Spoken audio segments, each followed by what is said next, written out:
자, 오늘은 갈라디아서 8강입니다. 우리는 갈라디아서 4장 앞절에서 앞부분에서 갈라디아 교인들에게 있었던 복음의 능력을 읽었습니다. 오늘 읽을 본문은 갈라디아서 4장 17절에서 31절입니다. 본문에는 두 가지 내용이 들어 있습니다. 첫 번째 부분에 갈라디아서 4장 7절에서 20절까지는 바울이 갈라디아 교인들에게 유대 거짓 교사들의 속셈을 폭로하는 내용입니다. 그리고 둘째 부분은 21절에서 31절까지로 바울이 아브라함의 가족사를 들춰내서 통해서 율법과 믿음을 다시 설명하는 내용입니다. 바울이 유대 거짓 교사들, 자, 여기서 이렇게 사도행전에서 이렇게 표현을 다시 또 해요. 율법주의자들, 할례파들, 할례자들, 이거 다 똑같이 율법으로 구원을 얻는다고 율법 구원론을 퍼뜨리고 다니는 사람들이에요. 근데 이 사람들도 다 예수를 믿습니다. 그래서 유대 그리스도인이라고 말할 수 있어요. 그러니까 유대교를 믿다가 그리스도교로, 기독교로 개종한 사람들인데 이 사람들은 모세 선생님의 율법을 도저히 놓을 수 없는 사람들이에요. 그래서 이 사람들을 유대 거짓 교사, 율법주의자, 할례파, 할례자들 이렇게 불러요. 자, 바울이 유대 거짓 교사들이 내는 열심의 속셈을 폭로합니다. 자, 4장 17절에서 20절을 읽습니다. 그들이 너희에게 대하여 열심 내는 것은 좋은 뜻이 아니요 오직 너희를 이간시켜 너희로 그들에게 대하여 열심을 내게 하려 함이라. 좋은 일에 대하여 열심으로 사모함을 받음은 내가 너희를 대하였을 때뿐 아니라 언제든지 좋으니라. 나의 자녀들아, 너희 속에 그리스도의 형상을 이루기까지 다시 너희를 위하여 해산하는 수고를 하노니 내가 이제라도 너희와 함께 있어 내 언성을 높이려 함은 너희에 대하여 의혹이 있음이라. 네, 감사합니다. 자, 바울이 유대주의자들의 속셈을 폭로하고 있습니다.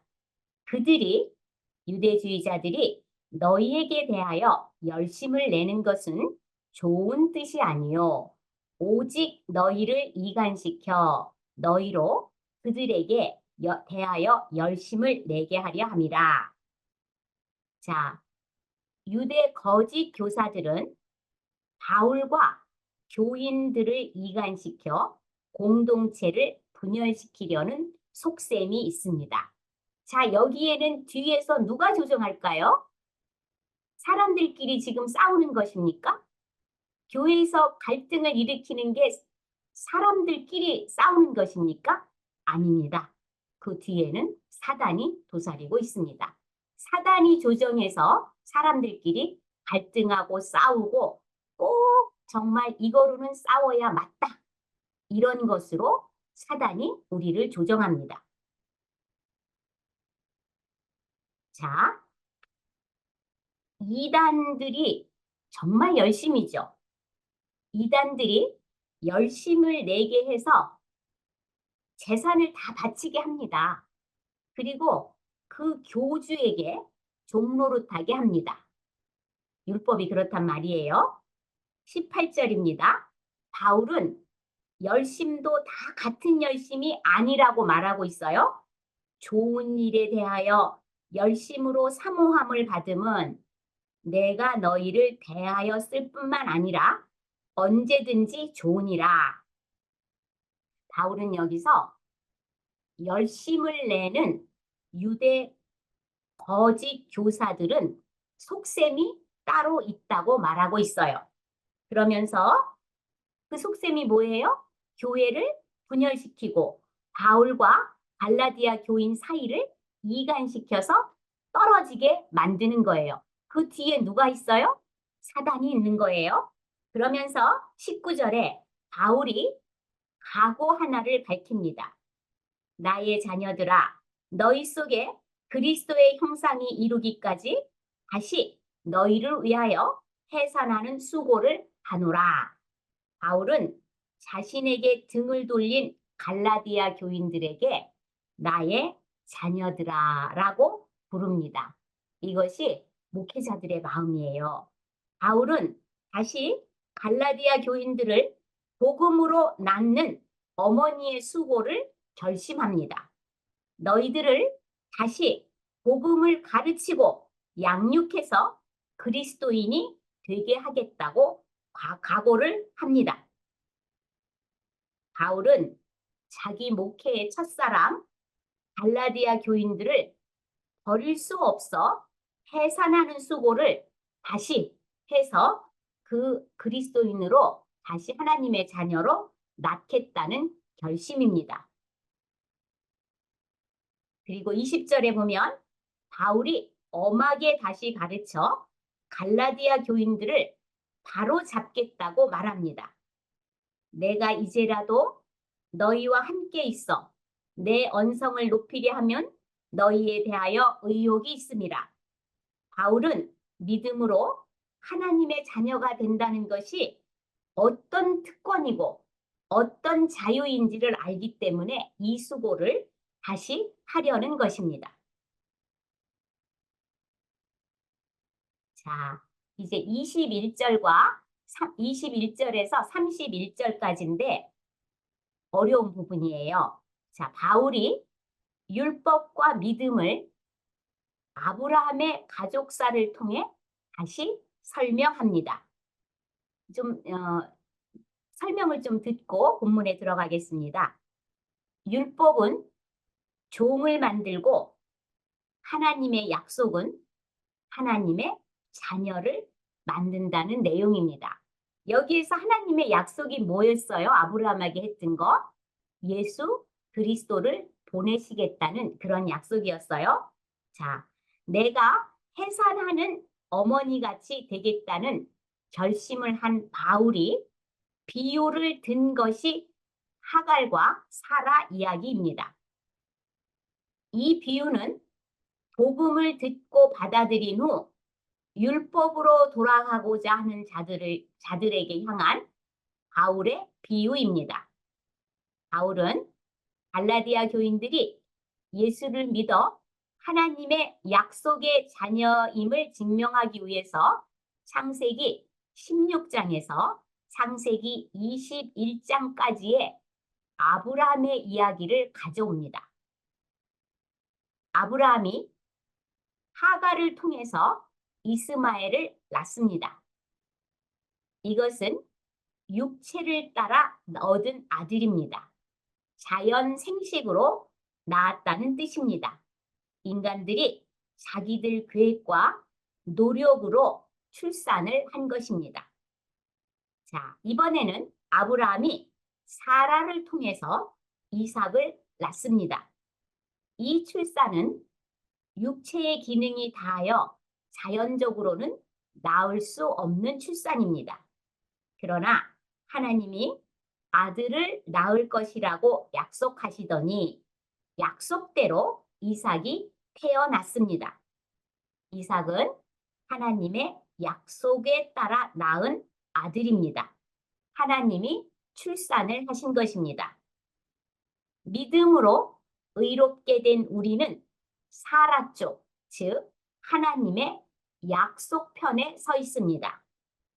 우리가 믿음으로 구원받은 것, 우리가 믿음으로 의롭게 된 것은 자연적으로, 육체적으로, 사람의 계획으로 된 것이 아닙니다.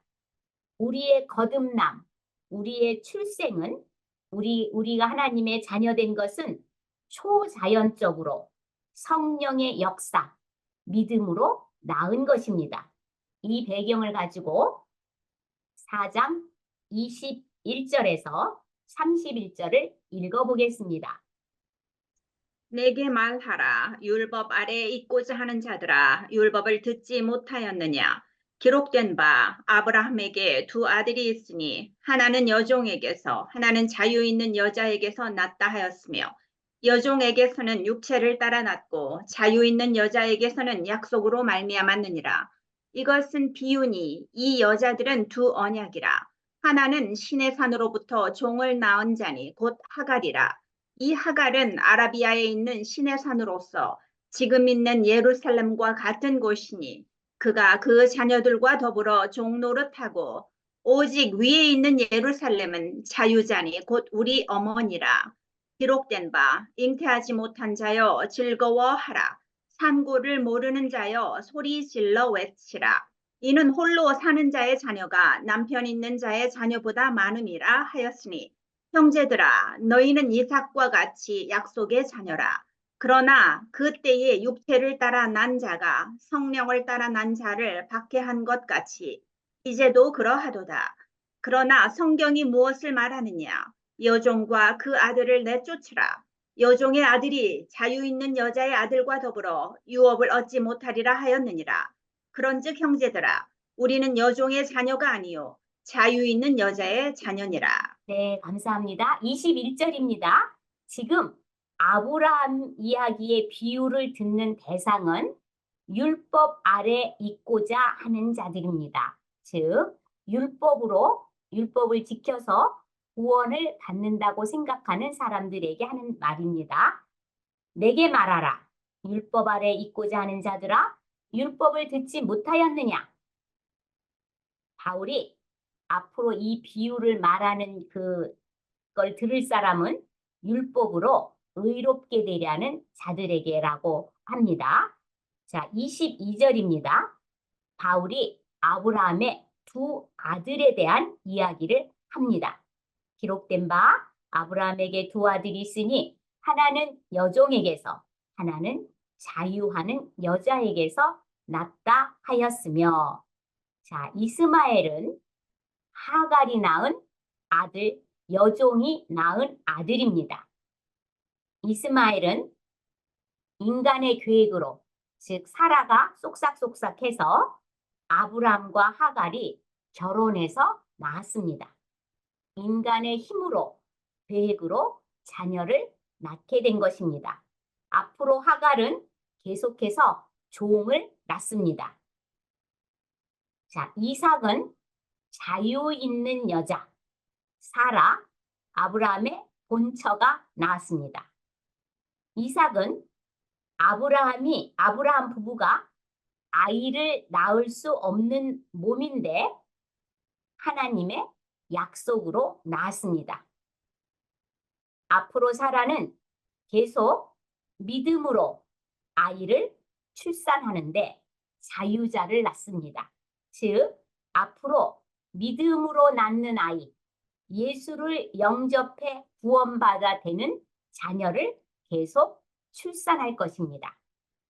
구약에 나오는 아브라함의 이삭을 낳는 과정이 길게 설명된 이유가 있죠. 25년간의 아브라함의 그 이삭을, 그 아들을 낳게 되는 과정이 길게 설명되어 있는데, 그 이유는 하나님의 자녀는 인간이 출생하는 것이 아니라 하나님이 낳으신다는 것을 미리 보여주는 내용입니다. 그래서 구약에서도 이미 예수 그리스도 오실 메시아를 통해서 자녀가 되고 구원받는다는 사실이 그렇게 그림자처럼 들어있는 것입니다. 4장 23절입니다. 이 비유가 신의 산 비유입니다. 4장 23절, 여종에게서는 육체를 따라 낳고 자유 있는 여자에게서는 약속으로 말미암았느니라. 자, 하갈에게서는 육체를 따라 낳고 사라에게서는 약속으로 말미암았느니라. 하갈이 낳은 이스마엘은 인간의 계획과 열심으로 갖게 되는 결과물입니다. 이스마엘은 육체를 관계로 해서 육체적 관계로 낳은 아들이고, 하갈이 낳은 이스마엘은 율법을 대변합니다. 율법을 가르칩니다. 율법은 의롭게 할 수 없고 율법에 매여 종된 삶을 살게 하여 종이 되게 합니다. 율법은 종을 낳습니다. 사라가 낳은 아들은 인간이 낳을 수 없어서 하나님이 낳으신 약속의 자녀입니다. 사라가 낳은 이삭은 믿음을 대변합니다. 사라가 낳은 이삭은 은혜를 대변합니다. 사라가 낳은 이삭은 이삭의 후손으로 오실 예수 그리스도를 대변합니다. 의롭게 되는 것, 구원받는 것, 거듭나는 것, 중생하는 것, 하나님의 자녀가 되는 것은 성령의 초자연적인 역사지 인간의 노력으로 의롭게 되는 것이 아니라는 말을 바울은 이렇게 비유로 말하고 있습니다. 믿음으로 의롭게 되는 것이지 율법을 지켜 구원받는 것이 아니라는 사실을 바울은 이렇게 비유로 강조하고 있습니다. 약속의 자녀는 예수 그리스도를 믿음으로 자녀가 되는 것입니다. 자, 24절입니다. 신의 산 비유입니다. 신의 산 비유는 두 언약의 비유라는 내용입니다. 이것은 비유니 이 여자들은 두 언약이라 하나는 신의 산으로부터 종을 낳은 자니 곧 하갈이라. 자, 신의 산 공동체는 율법으로 구원을 받는다며 율법을 지키며 예배하고 살고 있습니다. 율법 언약은 종을 생산한다는 말입니다. 25절, 그 신의 산은 어디에 있나를 말하고 있어요. 자, 여기가 아주 중요한 내용이에요. 이 하갈은 아라비아에 있는 신의 산으로 지금 있는 예루살렘과 같은 곳이니 그가 그 자녀들과 더불어 종노릇하고 이 신의 산 공동체를 지금 설명하고 있습니다. 하갈은 율법의 본산인 신의 산 출신입니다. 율법은 모세가 신의 산에서 받았습니다. 바울은 신의 산은 아라비아에 있는데 예루살렘과 같은 곳이라고 말하고 있습니다. 할례를 받고 절기를 지켜야 구원받는다고 가르치는 유대 거짓 교사들은 예루살렘에서 올라왔습니다. 신의 산과 여기 25절에 예루살렘은 다 율법을 의미합니다. 바울이 비유를 들면서 하갈, 아라비아, 신의 산에서 율법을 받았다고 말합니다. 지금 율법을 지켜야 구원받는다고 하는 사람들이 예루살렘에서 올라온 것입니다. 그래서 갈라디아서 4장 25절에서 신의 산은 지금의 예루살렘과 같은 곳이라고 말하고 있습니다. 지리적으로는 같을 수가 없는데 율법 때문에 같은 곳으로 표현했습니다. 바울은 율법으로 돌아가는 사람들은 신의 산 출신, 하갈 출신, 예루살렘 출신이라고 표현하고 있습니다. 26절 말씀입니다. 자, 자유 있는 여자, 사라는 오직 위에 있는 예루살렘 출신이라고 표현했습니다. 25절에서는 그냥 아라비아에 있는 예루살렘과 같은 곳이라고 말하고 있죠. 근데 이번에는 오직 위에 있는 예루살렘 출신이라고 표현했습니다. 오직 위에 있는 예루살렘은 자유자니 곧 우리의 어머니니라. 위에 있는 예루살렘, 이 말을 학자들은 교회 공동체라고 해석합니다. 교회란 예수 그리스도를 주님으로 고백하는 사람들의 모임입니다. 그 교회는 위에서 왔습니다. 교회는 예수 그리스도가 머리이신 하나님이 만드신 천국의 모형입니다. 바울은 교회를 위에 있는 예루살렘으로 표현했습니다. 바울은 갈라디아 교인들의 출생은 신의 산이 아니고 하늘에 있는 예루살렘, 자유 있는 여자의 후손이라고 설명하고 있습니다. 바울은 믿음을 얘기하고 하나님의 자녀가 되는 것을 얘기하고 하늘의 유업을 이을 상속자가 되는 출생을 얘기하고 그리고 나서 여러분은 자유자라고 말하고 있습니다. 갈라디아서 5장에서 우리는 자유에 대해서 얘기를 듣습니다. 아브라함과 사라가 아들을 낳을 수 없는데 하나님이 약속을 주시고 그 약속대로 하나님이 낳으셨습니다. 우리는 자력으로 구원받을 수 없는데 하나님이 예수를 보내셔서 예수를 믿으면 의롭게 되게 하겠다. 구원받게 하겠다. 중생하겠다. 거듭나게 하겠다고 약속하신 것입니다. 바울은 갈라디아 교인들에게 하나님이 예수를 믿게 해 구원받게 하는 것이지 율법을 지켜서 구원받는다는 말을 하지 말라고 일침을 놓고 있는 중입니다. 그러면서 27절에 바울이 이사야 51장 1절을 인용해서 하나님의 계시를 풀고 있습니다. 기록된 바 잉태하지 못한 자여 즐거워하라. 산고를 모르는 자여 소리질러 외치라. 이는 홀로 사는 자의 자녀가 남편 있는 자의 자녀보다 많음이라 하였으니. 자, 이 내용은 사람의 계획으로 낳는 자녀보다 예수를 믿어 하나님의 자녀가 되는 수가 더 많아진다는 그런 계시의 내용입니다. 자, 뜻은 이래요. 황폐한 삶을 살 수밖에 없는 사람들이 예수님이 오신 후 예수님을 영접하여 즐거운 삶을 살게 된다는 그런 내용인데 이 여인들은 하나님의 은혜가 없으면 자녀를 갖지 못하는 사람들입니다. 예수를 믿어 은혜로 구원받은 아브라함의 영적 자손이 더 많아진다는 내용입니다.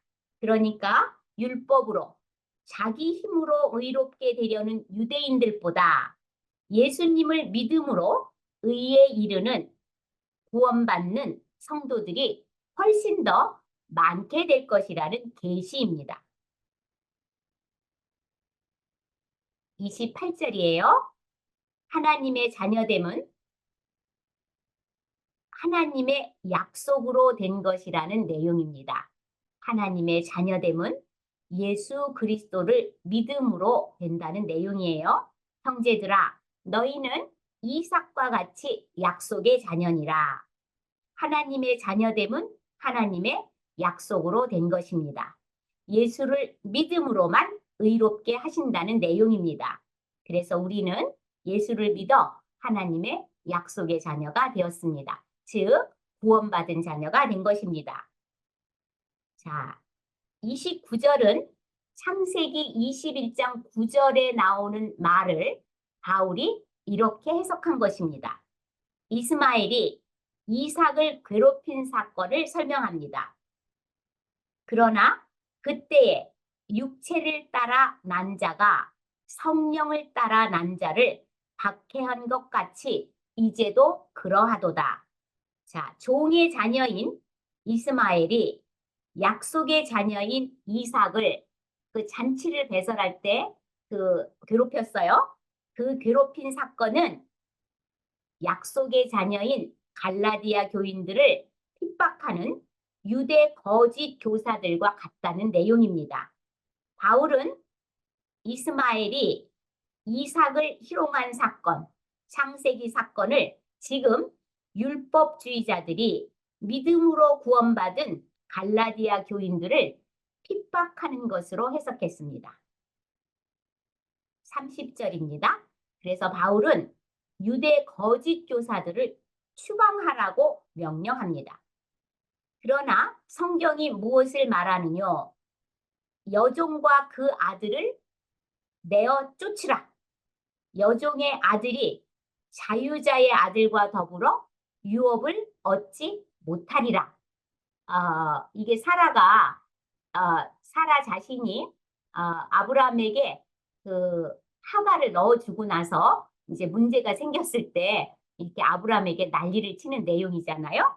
자, 아브라함이 사라의 요청으로 하갈과 이스마엘을 내쫓은 것처럼 갈라디아 교인들에게 유대 거짓 교사들을 공동체에서 추방하라고 명령합니다.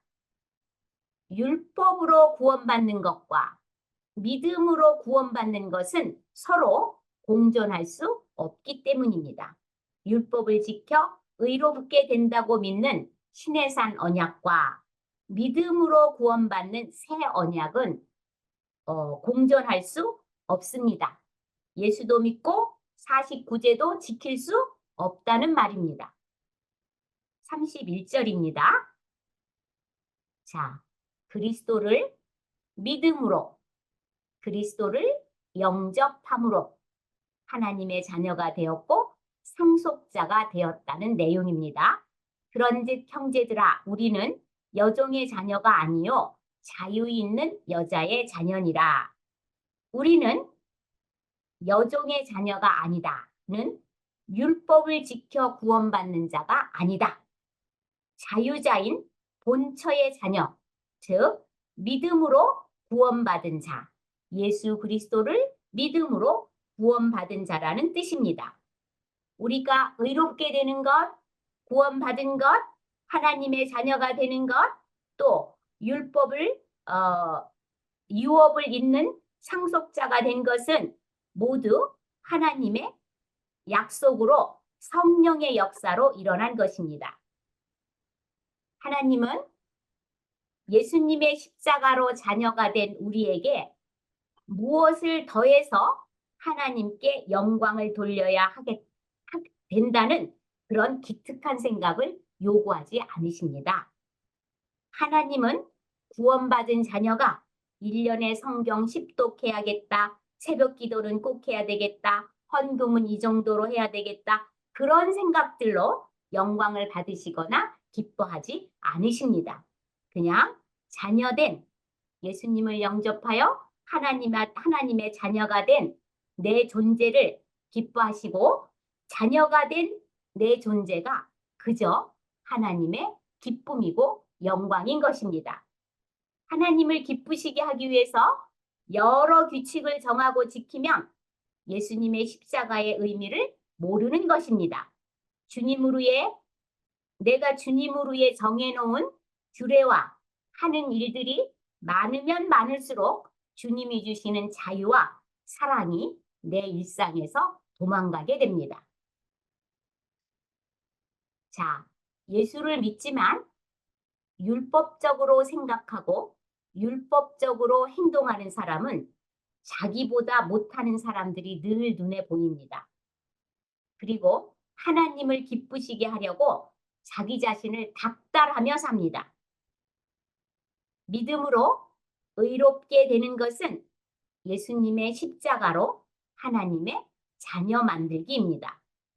그러면 믿음으로 의롭게 된 자는 아무것도 하지 않고 사는 것인가? 그렇지 않습니다. 내 안에 들어와 계신 성령님이 나를 인도하시고 나를 변화시키십니다.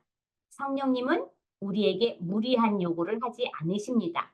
사람마다 다 다르게 인도하십니다.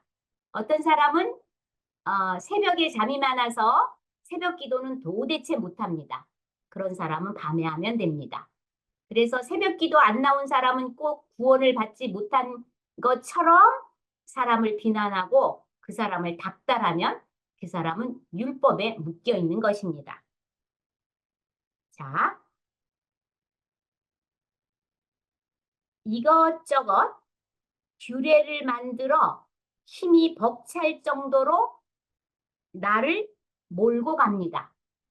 율법적인 성향이 강한 사람은, 그러나 성령님은 그렇게 하지 않고 나로 모든 묶임에서 자유하게 하셔서 하나님의 자녀됨을 누리게 합니다. 그래서 바울은 갈라디아서 5장에서 그리스도의 자유를 설명합니다. 그리스도인의 자유는 성령을 따라 사는 삶입니다. 이 내용이 너무 중요해요. 다음 시간에 여러분들이 꼭 참석하셨으면 좋겠습니다. 자, 오늘은 여기까지입니다. 여러분 수고하셨습니다.